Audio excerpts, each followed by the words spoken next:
जिसमें आप देवताओं के यजन के लिए बैठे हुए हैं, ये जन्म जन्मांतरों के पुण्यों के पश्चात ही प्राप्त हो सकता है।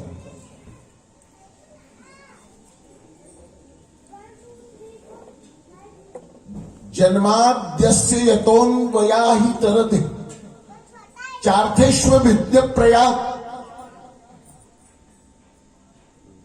वेदव्यास जी ने जगत के लिए जीव बनाया है और जीव रक्षण के लिए स्वयं जगन्नाथ के रूप में प्रकट हुए हैं।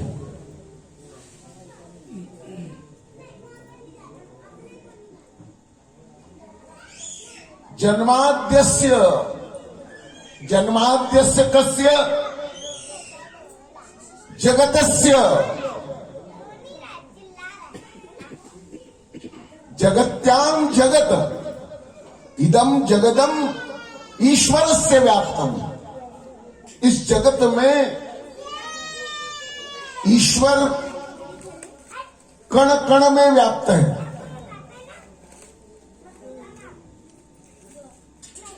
किसके लिए? जीव के रक्षार्थ, जीव के पालनार्थ और जीव के उद्धरण के लिए, जीव के उद्धार के लिए ही। और जीव का उद्धार केवल परोपकार से हो सकता है। और परोपकार का एक शुद्ध सात्विक अर्थ यज्ञ ही है। और यज्ञ का शुद्ध सात्विक हिंदी में अर्थ परोपकार ही है।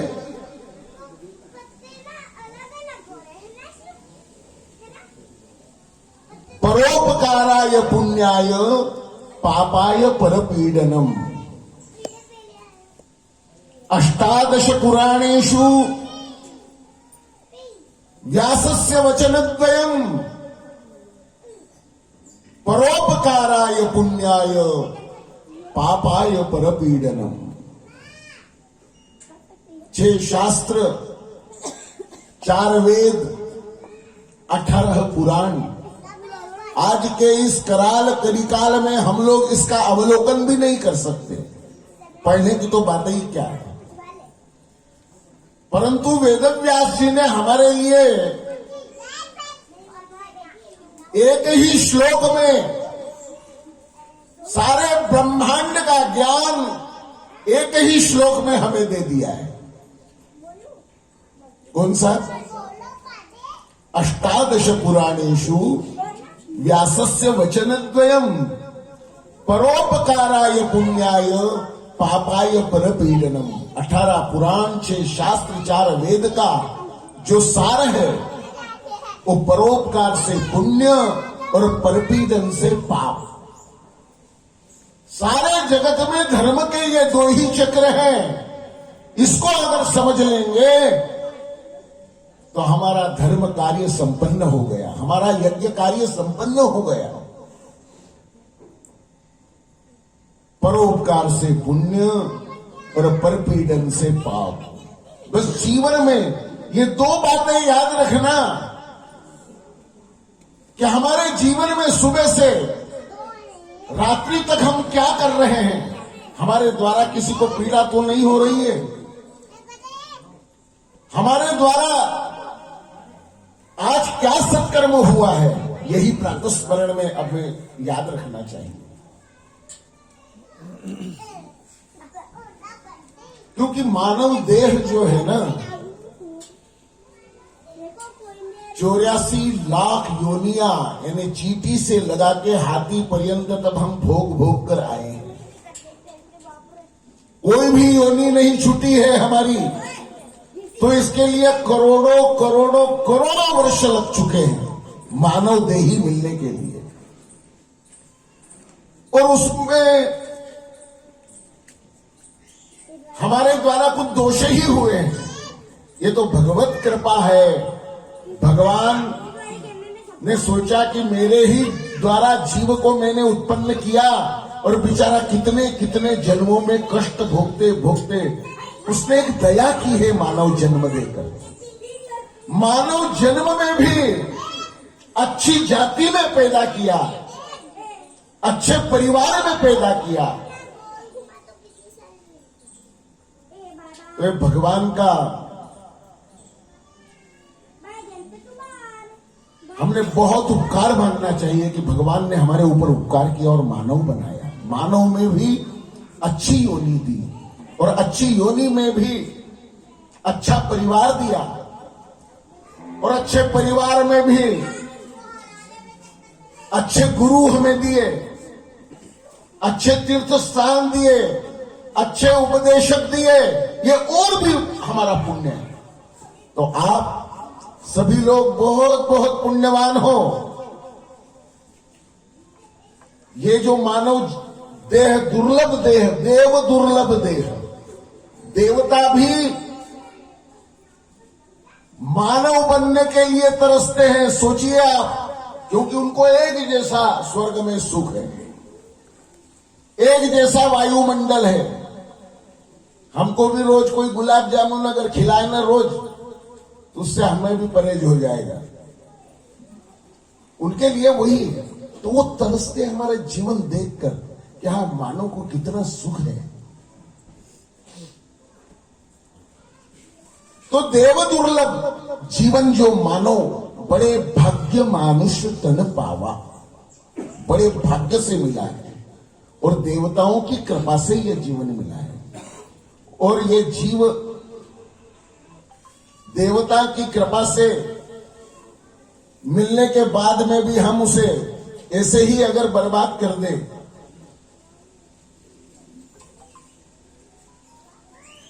तो हमारा आगे का जीवन कैसे होगा, ये विचार करो।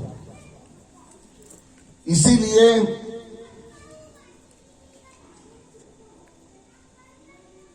हमारे जीवन में, हमारे अंदर परोपकार की भावना जागृत होना चाहिए।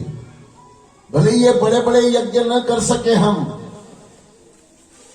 कोई बात नहीं है, परंतु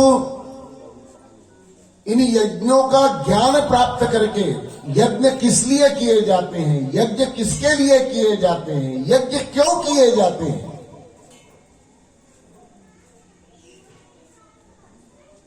केवल हमें शुद्ध सात्विक जीवन जीने के ही लिए यज्ञ किए जाते हैं। उसी यज्ञ से ही यह ज्ञान प्राप्त होता है कि जीवन को किस प्रकार से जीना। तो ये वेद मंत्र जो आपको सुनाई दे रहे हैं, इसका फल क्या है, इसका अर्थ क्या है? वेद विद धातु से बना है। विद यानी जानना। वेद का अर्थ ही यह है, वेद शब्द का, कि हमें जानना है। किसको जानना है? इस जीव को जानना है, इस जगत को जानना है। ये दोनों को अगर जान जाएंगे तो जगन्नाथ हमारे सामने प्रत्यक्ष खड़ा हो जाएगा।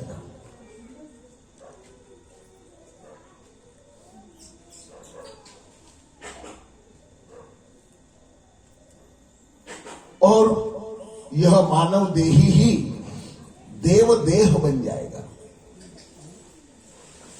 सोहम, वह जो है वो मैं हूं, और मैं हूं वही वह है। अगर हम अपने आप को जान गए तो समस्त ब्रह्मांड को जान गए, क्योंकि अंडेशु पिंडे, पिंडेशु ब्रह्मांडे, और ब्रह्मांडेशु पिंडे। जो इस ब्रह्मांड में है वही इस पिंड में भी है। ये पिंड किससे चल रहा है?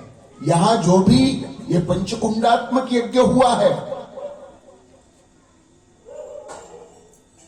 तो 5 तत्वों का ही पूजन है। और ये 5 तत्वों से ही समस्त जगत बना है। 5 तत्वों से ही हमारा शरीर भी बना है। और 5 तत्वों से ही यह शरीर का निर्माण हुआ है। और 5 तत्व से ही यह शरीर का पालन हो रहा है।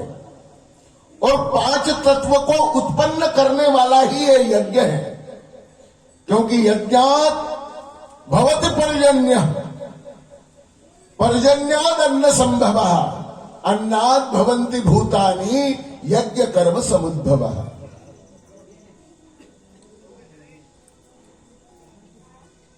अन्नाद भवन्ति भूतानि, हम किससे जिंदा हैं? ये पंच तत्व से। अन्न खाकर हम जिंदा रहते हैं। अन्न कहां से उत्पन्न होता है? पर्जन्याद अन्न संभव, पर्जन्य से अन्न उत्पन्न होता है, जल से। और अन्नाद भवन्ति भूतानि पर्जन्याद अन्न संभव,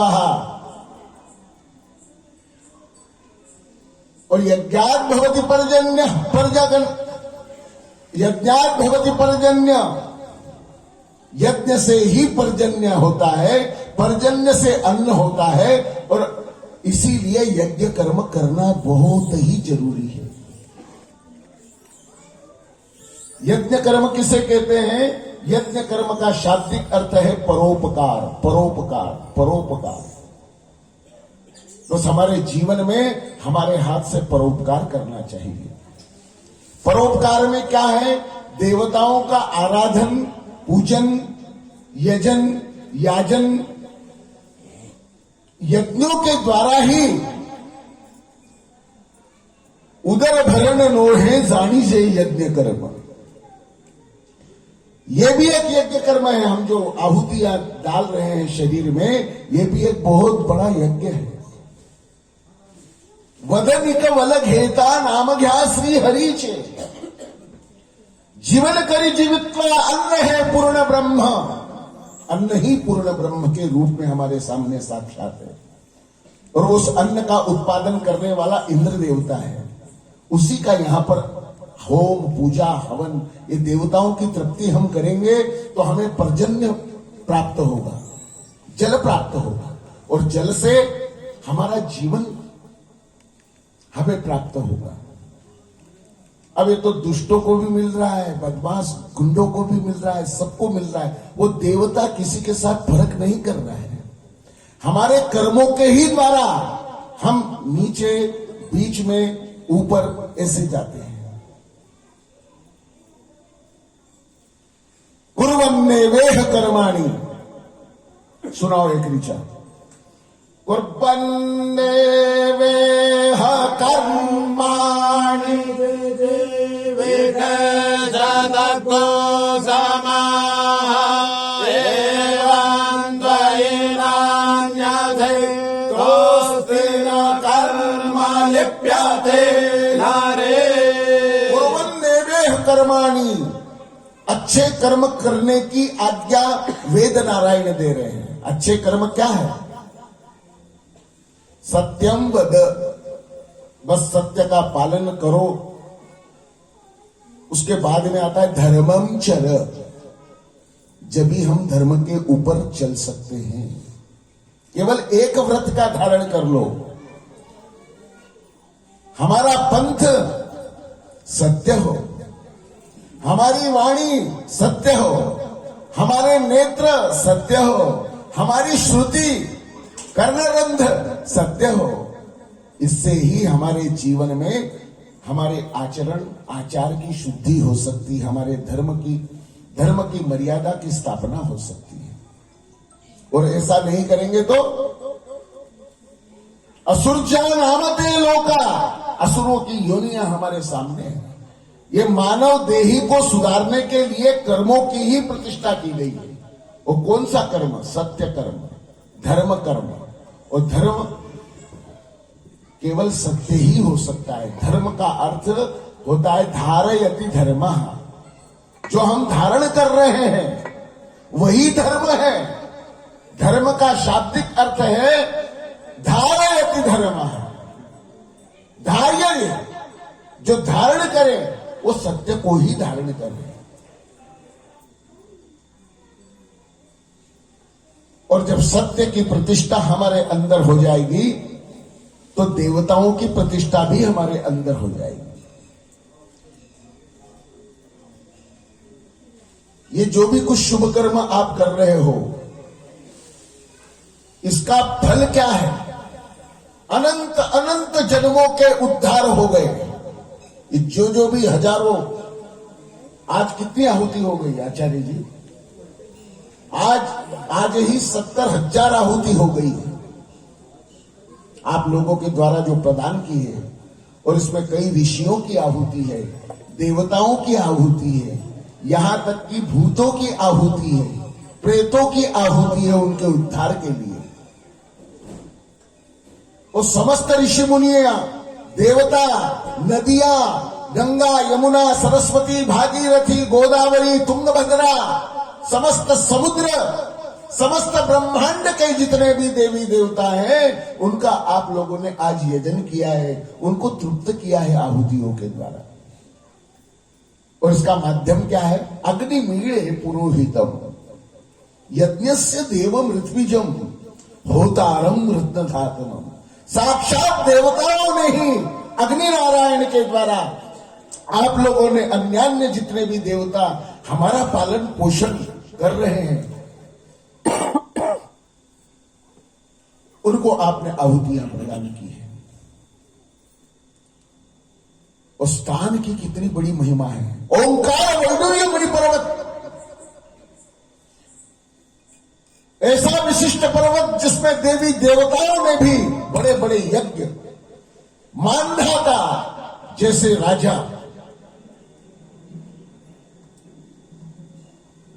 राम के भी पूर्वज थे, उनका वंश, राम के पूर्वजों ने, राम के अग्रजों ने यहां पर दिव्य यज्ञ की रचना की थी। यहां देवी देवताओं ने यज्ञ आकर किए हैं, यहां ऋषि मुनियों की तपस्थली है। और हमारे प्रत्यक्ष देखने में तो एक वशिष्ठ तुल्य जीवन जीने वाले सदगुरु श्री रघुनाथ जी महाराज की अखंड तपस्या यहां पर हुई। और 1-2 वर्ष नहीं, 70 वर्ष, आज उनको 100 वर्ष पूरे हो रहे हैं। उनके स्थान में, उनके बताए हुए मार्गदर्शन में और उनके द्वारा प्रारंभ किए हुए इस सत्कर्म में हम लोग उन्हीं के बताए हुए मार्ग में, उन्हीं के बताए हुए रास्ते पर चलते हुए ये अखंड चलने वाले यज्ञ के हम सहभागी बने हैं, ये बहुत बड़ी भारी बात है।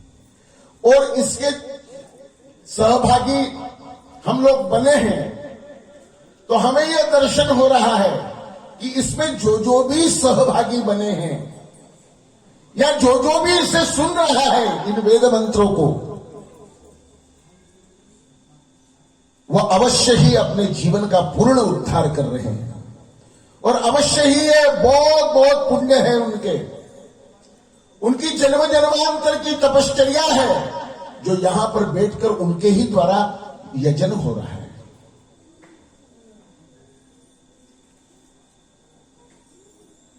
ये मामूली बात नहीं है। उनके शताब्दी महोत्सव के उपलक्ष्य में मैं सभी भक्तों, सभी शिष्यों की ओर से उनके चरणों में बार बार प्रणाम करता हूं।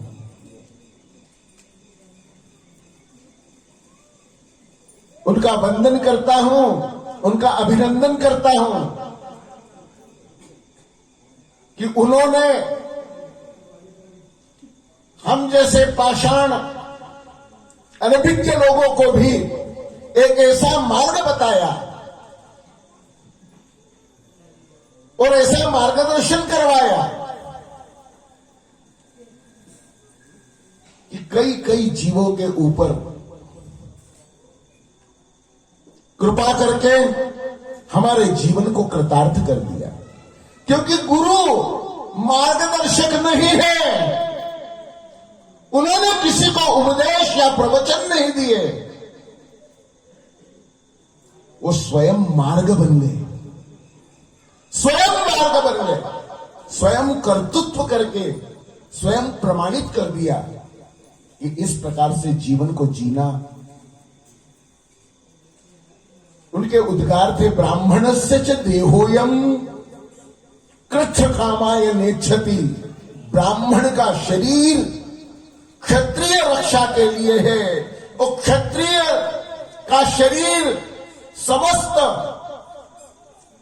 वैश्यों के लिए है और ये त्रिवर्णों का शरीर सारे संसार की रक्षा के लिए है और सारे संसार को एक मार्गदर्शन देने के लिए है। तो गुरु मार्गदर्शक नहीं, स्वयं मार्ग है। कौन सा मार्ग? अध्यात्म नित्या विनिवृत्त काम संगैर्य मुक्ता सुख दुख संगैर गच्छन्ति मूढ़ पदमव्ययम् तत्। वो किसी को शिक्षा नहीं देते हैं, बाकी स्वयं शिक्षा के मूर्ति बन जाते हैं और स्वयं ऐसा वशिष्ठ तुल्य आचरण करके, ऋषि तुल्य देवतुल्य आचरण करके हमें ये ज्ञान देते हैं कि देखो जीवन इस प्रकार से जीना चाहिए। जीवन का मूल उद्देश्य है हमारा सदाचार, हमारा अच्छा आचार, हमारी दृष्टि, हमारा कर्तव्य, हमें क्या करना चाहिए। तो वेद बताते हैं, कुर्बन नैवेह कर्माणि। अच्छे कर्म करते करते हमारे जीवन को 100 वर्ष की आयु की मांग करो कि हे प्रभु शतज्ञो समाह, 100 वर्ष की आयु हमें दे। और इस 100 वर्ष की आयु में भी अच्छे कर्तव्य करते करते, और भगवान से क्या मांगना है। बड़े बड़े ऋषि मुनियों और देवी देवताओं का एक ही कथन है, न मोक्षस्याकांक्षा।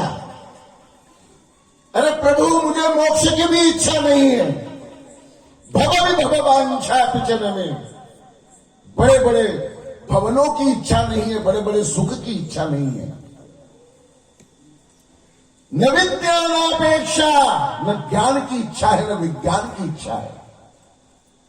शशि मुख सुखेच्छा न पुनाम अतस्वाम संयाचे जननी जननं यातु मम वै मृडानी रुद्राणी शिव शिव भवानी जबता। मैं उस सांब सदा शिव का आराधन करते करते ही इस जीव का कल्याण हो जाए। मां जगदम्बा का आराधन करते करते ही उनके चरणों में यह जीवन चला जाए और मेरे द्वारा कभी भी कोई ऐसा कर्म न हो जो किसी की आत्मा को दुखा दे। और मेरा समस्त जीवन यज्ञीय बने।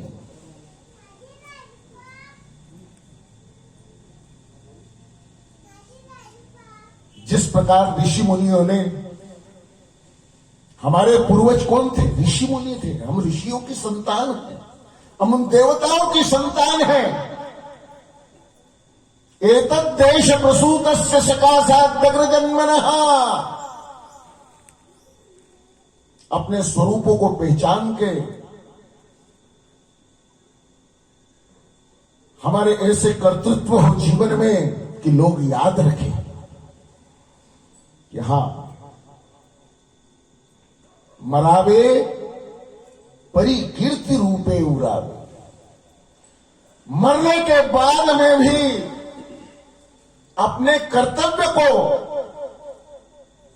दुनिया याद करे, ऐसे कर्तव्य करके जाओ। वो जब भी याद कर सकते हैं जब आप सबको बिल्कुल भगवत स्वरूप समझ के, सबको देव स्वरूप समझ के, सबको आत्मभाव से देखते हुए सबके साथ हमारा व्यवहार कैसा हो, हमारा आचरण कैसा हो, हमारी वाणी से एक एक निकला हुआ शब्द वो कैसा हो। यही साक्षात धर्म है और वो धर्म को टिकाता है हमारी तपश्चर्या। हमारी तपश्चर्या को प्राप्त करवाने वाला मंत्र ही है और वह मंत्र देने वाला सद्गुरु ही हो सकता है, क्योंकि मंत्र जो हम बोलते हैं और जो गुरु हमारे कान में जो हमें मंत्र दीक्षा के रूप में देता है, बहुत अंतर है।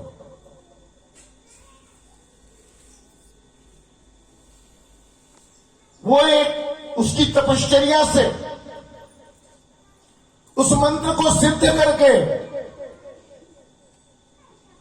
मंत्रों को परिपक्व करके अपना सिद्ध मंत्र अपने शिष्यों को देता है। उस मंत्र के जप के प्रभाव से वही साक्षात गायत्री हो जाता है। गोगाम गवाम गायत्रीम, गायत्री का स्वरूप क्या है? गोगाम गवाम गायत्रीम,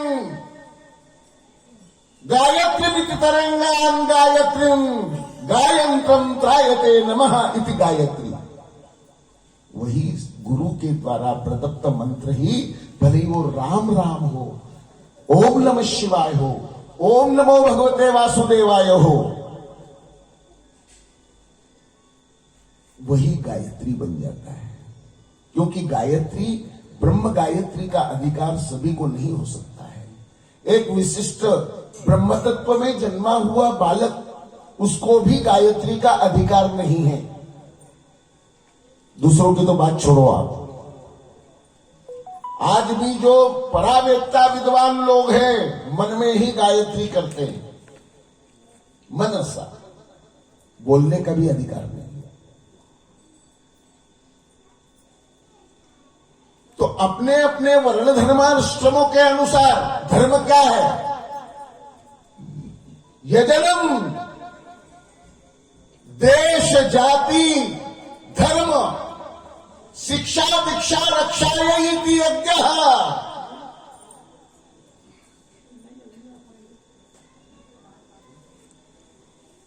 या देवी सर्वभूतेषु जाति रूपेण संस्थिता, नमस्तस्यै नमस्तस्यै नमस्तस्यै नमो नमः।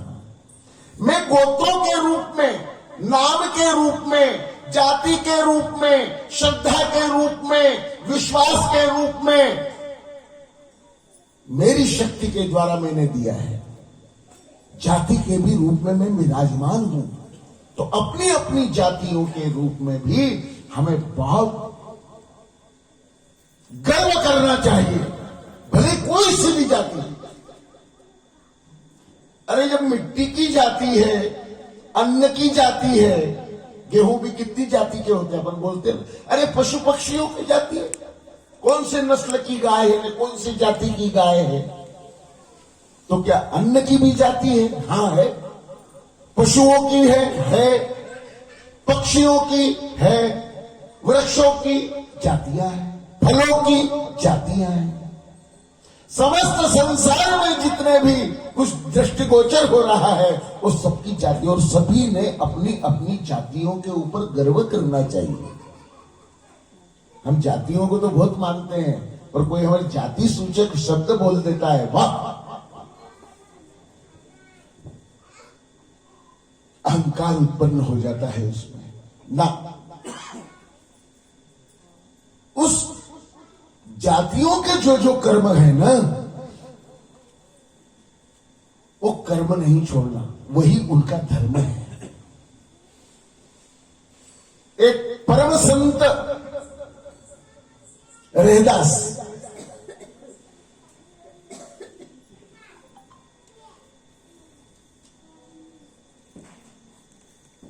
शूद्र जाति में जन्म लेने के बाद में भी भगवत नाम संकीर्तन उन्होंने नहीं छोड़ा। बड़े बड़े संत, बड़े बड़े विद्वान उनके यहां लाइन लगाकर हाथ जोड़कर खड़े रहते थे उनके सामने।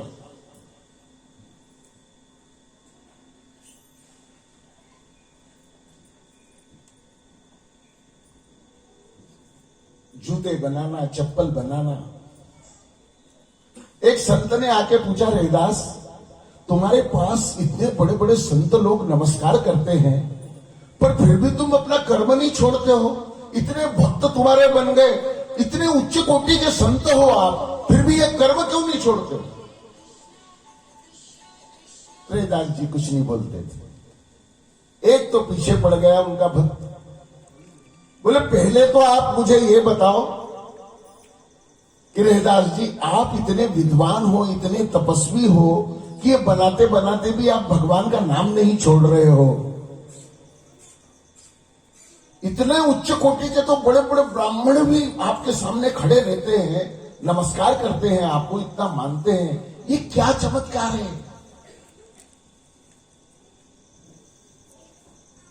अरे बोले पिछले जन्म में मैं भी एक उच्च कोटि का ब्राह्मण था, बहुत बड़ा वेद पाठी था, बहुत सारे मेरे अनुयायी थे, भक्त थे, जीवन मेरा तपस्या में ही बीता और आखिरी समय एक भक्त ने मुझे खड़ऊ लाकर दे दी और खड़ऊ में लगे थे हीरे। बोले गुरुदेव मैं आपके लिए लाया हूं, आप इसे ग्रहण कीजिए, पर बहुत कीमती है, इसको संभाल के रखना। बोले मेरे जीवन के अंतिम समय में मैंने ये खड़ऊ मेरे सिराने रख दी, वो कीमती समझकर, और नाम जब भूल गया और वो खड़ऊ मेरी पादुका, मेरे जूते कीमती जूते करते करते तो आखिरी अंत समय में मेरे प्राण निकल गए और मेरा मन उसी जूतों में ही फंसा। इसीलिए अंतिम समय मेरी गलती हो गई, इसीलिए मेरा वो जन्म इस प्रकार का हुआ। तो बोले अब मैं सावधान हो गया हूं, भले किसी भी वर्ण में मेरा जन्म हो, पर मैं भगवान नाम संकीर्तन नहीं छोड़ूंगा। तो हम भी जीवन भर जितनी भी तपस्या करें, कुछ भी करें, अंत में भगवान का नाम नहीं भूलना चाहिए। अंत में जैसी गति, जैसा विचार, जैसी धारणा हम करेंगे ना, उसी प्रकार का हमारा जन्म हो जाएगा। परंतु पूर्व जन्म की तपश्चर्या रहदास की इतनी कड़क थी कि थोड़े ही दिनों में उनका अंतकाल हो गया और ऐसे ऐसे ग्रंथ बना के गए वो कि मैं बता नहीं सकता हूं आपको। वो जीवन में भी तपश्चर्या करी और बहुत ही जल्दी मोक्ष स्वयं प्रभु ने उनको, काशी के अंदर प्रभु ने स्वयं दर्शन देकर अपने अंदर उनको धारण कर लिया।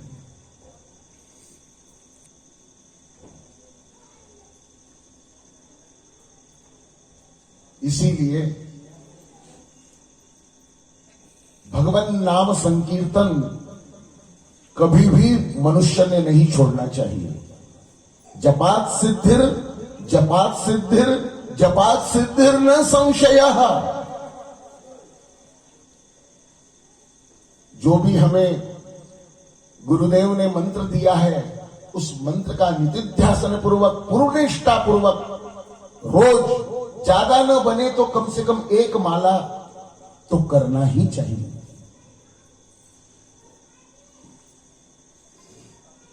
जीवन में यही हमारी तपश्चर्या है।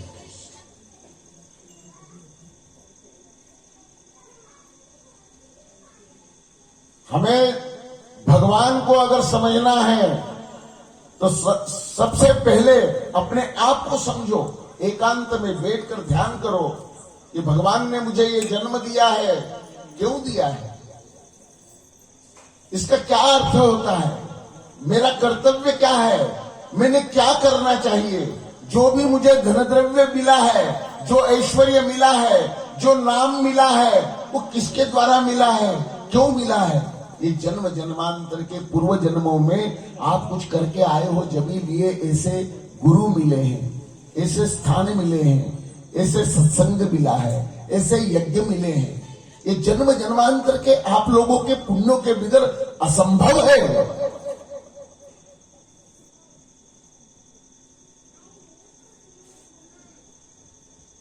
तो आप लोगों की कितनी तपश्चर्या है। यज्ञ में किसी ने आटा दिया, किसी ने दाल दी, किसी ने चावल दिए, किसी ने लकड़ी दी, किसी ने क्या दिया, किसी ने क्या दिया। कितनी मेहनत करके आप लोगों ने कमाया और यज्ञ में उसे समर्पित किया।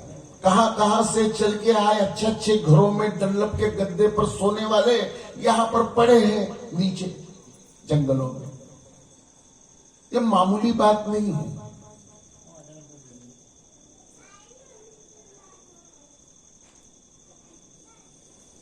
जरूर आप लोगों ने पूर्व जन्म में बहुत पुण्य किए होंगे, जब भी आप लोगों को ये अवसर प्राप्त हुआ है। कई जन्म जन्मांतर के पुण्य जब उदय होते हैं तभी व्यक्ति तीर्थों की तरफ जाता है, तभी वेद मार्ग की तरफ जाता है, तभी गुरु मार्ग की तरफ जाता है। ये बड़े बड़े यज्ञों में दीक्षा जब भी मिलती है, बैठने की पात्रता जब भी मिलती है। और अभी का जो कर्म, इतने बड़े तीर्थ ज्योतिर्लिंग ओंकारेश्वर, मानधाता वैडूर्य मणि पर्वत पर, जिसके ऐसा वैशिष्ट्य है कि मां नर्मदा की परिक्रमा दुनिया लगा रही है पैदल, पर मां नर्मदा ये ओंकार पर्वत की परिक्रमा लगा रही है और उसके मध्य में यह यज्ञ हो रहा है।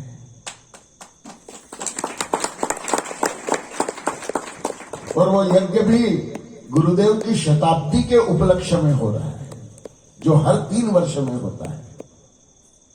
वैसे तो रोज ही यहां अग्निहोत्र होता है, पर एक जन कल्याण के लिए, विश्व कल्याण के लिए कोई संकल्प नहीं हमारा कि भगवान ये यज्ञ से हमारा ऐसा कर दे, वैसा कर दे, ये कर दे, हमें ये मिल जाए, वो मिल जाए, कुछ नहीं।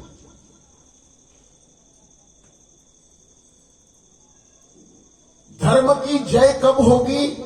जब अधर्म का नाश होगा, और अधर्म का नाश जब होगा तभी धर्म की जय होगी, और जब धर्म की जय होगी तभी हम लोगों में सामंजस्य हो सकता है, तभी उन पुण्यों से हमारी सद्भाव जागृत हो सकता है। और जब हमारे आपस में जब सद्भाव जागृत हो जाएगा तभी विश्व का कल्याण संभव है। और जो भी कुछ कर्म करे उस सबके हितार्थ, सर्वजन हिताय सर्वजन सुखाय, सर्वे भवन्तु सुखिनः, सब सुखी रहे, सर्वे सन्तु निरामयाः, सबके मन पवित्र हो, सब निरोगी रहे, सब खुश रहे, सब आनंद में रहे। हम आनंद में कब रह सकते हैं? जब हमारे सामने वाला हमारा मित्र, हमारे पुत्र, हमारे पौत्र, हमारे पिता माता, ये सब आनंद में रहेंगे, हमारे पड़ोसी आनंद में रहेंगे, तब हम आनंद में रह सकते हैं। हमारा पड़ोसी भूखा है और हम खुद 5 प्रकार के पकवान खा रहे हैं, हमारी आत्मा जो परमात्मा रूप से साक्षात विराजमान है वो कभी इसको नहीं प्राप्त हो सकती। सब सुखी है। इसीलिए इन तत्व को जानने के लिए स्वयं को जानना बहुत जरूरी है। स्वयं अगर जान जाएंगे तो समस्त ब्रह्मांड के ज्ञान को हम जान जाएंगे। सोई जानत जेहि देहु जनाहि, जानत तुम ही हुई जाए। जब भी हमारे अंदर सच्चा ज्ञान हो, अपने आप उदय हो सकता है। भगवान से मैं प्रार्थना करता हूं, मां भगवती जगदम्बा से, कि सभी भक्तों में धर्म की निष्ठा हो, हमारे तीर्थों के प्रति श्रद्धा जागृत हो, हमारे संतों के प्रति, हमारे गुरुओं के प्रति, ये ब्राह्मणों के प्रति, गौ माता के प्रति हमारी श्रद्धा उत्तरोत्तर बढ़े। यही सबको आशीर्वाद है। बोलो सद्गुरुदेव भगवान की, यज्ञ नारायण भगवान की, गौ माता की, ओंकारेश्वर भगवान की, नमः पार्वती पते। धूपं दीपं नैवेद्यादिकं च समर्पयामि भगवते यज्ञनारायणाय नमः। वेदमाता गायत्र्यै देव्यै नमः। नमस्कारान् समर्पयामि, नमस्करोमि। ओम जय अम्बे भगवती मैया, जय श्यामला मूर्ति मैया, जय आनंद करणी। तुमको दिशा देना जावत मैया, को हर दिन सेवत ॐ जय अम्बे गौरी मातसिन्दूरविराज एको मृग मद को मैया एको मृग मद को उज्ज्वल से लो नयना निर्मल से लो नयना चंद्रवदना